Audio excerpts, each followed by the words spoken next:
ये second question, कर्स versus Superman. अब कर्स एक अंडररेटेड सुपर विलन है, लेकिन ये बहुत ज्यादा पावरफुल है। जो डार्क वर्ल्ड के इवेंट में अपीयर हुआ था, बेसिकली एक डार्क एल्फ होता है, लेकिन जब कोई डार्क एल्फ कर्स स्टोन को क्रश करता है तब उसकी बॉडी का साइज और स्ट्रेंथ लेवल बढ़ जाती है। पर जो कर्स थॉर से फाइट कर रहा था वो एक स्पेशल आर्मर से इंटीग्रेट कर लेता है, जिसकी वजह से वो और ज्यादा पावरफुल बन गया। इसने एसगार्ड के कोर शील्ड को डिस्ट्रॉय कर दिया, एसगार्डियन वॉरियर्स के लाइफ फोर्स एनर्जी को अब्सॉर्ब कर लिया। ये फिजिकल इतना स्ट्रॉन्ग है कि इसने थॉर को बहुत बुरी तरीके से कूट दिया था और साथ में म्यूनिर के डायरेक्शन को बीच में चेंज कर दिया, जो एक बहुत बड़ी बात है क्योंकि कर्स हैमर के लिए वर्दी नहीं था। आखिर में लोकी ने इसे ट्रिक करके ब्लैक होल एक्टिवेट कर दिया था, तब कहीं जाकर इसका चैप्टर खत्म हुआ।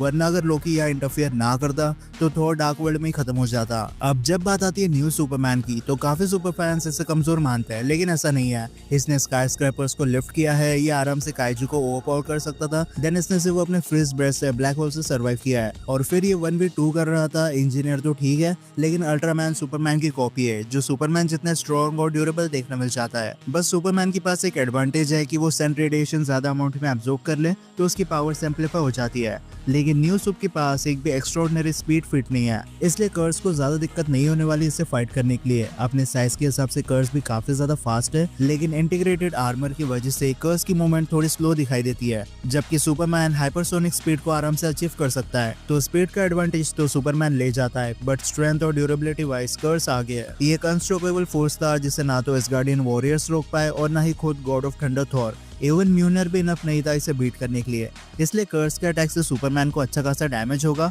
बट सुपरमैन उड़ सकता है और कर्स नहीं। फिर सुपरमैन के पास हीट विजन है, तो वो लॉन्ग रेंज में भी अटैक कर सकता है। पर अगर ओवरऑल कंक्लूजन की बात करें तो कर्स भले फिजिकली स्ट्रॉन्ग है, लेकिन वो सुपरमैन की स्पीड से मैच नहीं कर सकता, इसलिए उसके ज्यादातर अटैक सुपरमैन को लगने ही नहीं वाले। हाँ, अगर सुपरमैन गलती से भी कर्स के हाथों लग गया तो वो सुप की लाइफ फोर्स एनर्जी को अब्सॉर्ब करके उसे मार देगा, बट ऐसे होने के चांसेस बहुत कम है। सुपरमैन के पास ऐसी कोई भी फीट नहीं है जिसे देखकर हम ऐसा बोल सकते हैं कि वो कर्स को नॉकआउट कर देगा, बट स्पीड, रिफ्लेक्सेस और लॉन्ग रेंज अटैक का एडवांटेज हमेशा सुपरमैन के पास देखने मिलेगा। इसलिए इनकी फाइट बहुत ज्यादा लंबी चलेगी, लेकिन आखिर में जीतना सुपरमैन को ही है।